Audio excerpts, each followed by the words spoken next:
नमस्कार दोस्तों, हमारे चैनल पर आपका स्वागत है। जय श्री कृष्णा, राधे राधे, हर हर महादेव। ओम नमो भगवते वासुदेवाय नमः। जय श्रीमन्नारायण। दोस्तों, आज हम सुनते हैं वैशाख मास महात्म्य कथा अध्याय 27वां अध्याय। 27वां अध्याय। मैथिल कहने लगे कि वैशाख मास में कौन कौन सी तिथियां हैं, अत्यंत पुण्यकारक हैं, उनमें से क्या क्या दान करना चाहिए और किसने इनको प्रख्यात किया है। तब श्रुतदेव जी कहने लगे कि वैशाख मास की सभी तिथियां अत्यंत उत्तम है। प्रत्येक तिथियों में किया गया दान कई गुना बढ़ जाता है। संपूर्ण तीर्थ करने से जो फल प्राप्त होता है, वैसे ही फल एक एक तिथि में स्नान, दान, तप, होम और पूजनादि से प्राप्त होता है। कथा श्रवण करने से तत्काल मुक्ति मिलती है। रोगी तथा पंडित भी इस कथा के श्रवण से कृतकृत्य हो जाते हैं। जो कोई बिना स्नान दान इन दिनों की व्यतीत करता है, उसको गोवध, कृतघ्न, पितृघाती और आत्मघात का पाप लगता है। जल स्वाधीन है तथा शरीर भी स्वाधीन है, फिर स्नान में संकोच क्यों किया जाए। दरिद्री, धनवान, लंगड़ा, लूला, अंधा, नपुंसक, विधवा, स्त्री, बालक, वृद्ध, युवा सभी को वैशाख मास का सेवन करना चाहिए।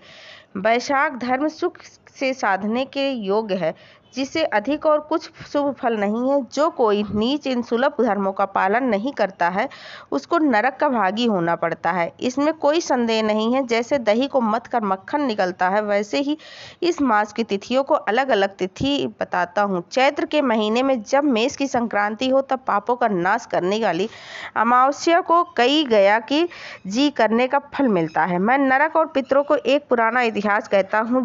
जब पृथ्वी में स्वर्ण मनवंतर का राज्य था, तीसरे कलयुग के अंत में जब सारे धर्म नष्ट हो गए, उस समय अनार्त देश में धर्मवर्ण नाम का एक ब्राह्मण हुआ। उसने इस घोर कलयुग में मनुष्यों को पापों में रत देखा।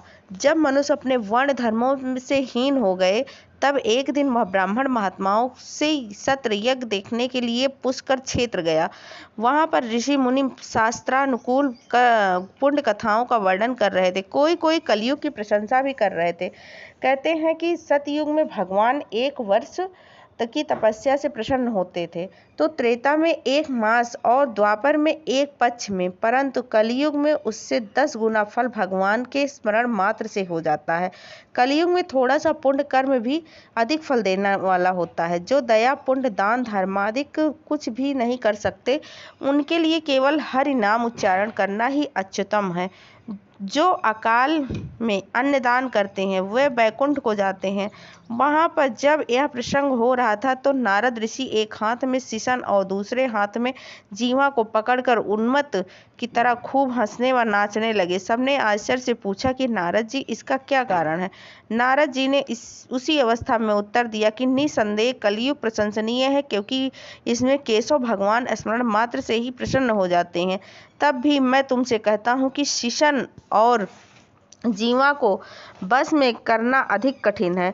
जिसने इन दोनों को बस में कर लिया, वह साक्षात जनार्दन के ही तुल्य हो गया। अतः इस कलयुग के आगमन पर तुम्हारा यहाँ ठहरना ठीक नहीं है।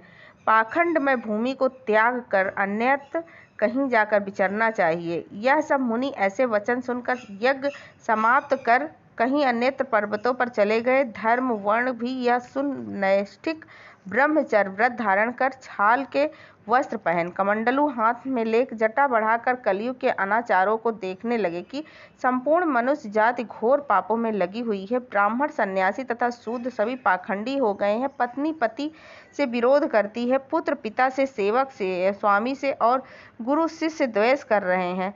सब ब्राह्मण शूद्र वत हो गए हैं। वेद कहानी मात्र रह गए हैं। वेद विरुद्ध कर्म करना साधारण बात हो गई है। भूत पिशाच प्रेतादि की पूजा सब करते हैं।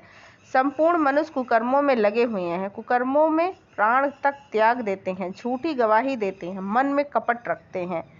ओम नमो भगवते वासुदेवाय नमः। जय श्रीमन्नारायण। दोस्तों, कल की वीडियो में हम 28वां अध्याय सुनेंगे। 28वां अध्याय सुनने के लिए हमारे चैनल को लाइक करें, सब्सक्राइब करें, कमेंट करना बिल्कुल भी न भूलें। धन्यवाद।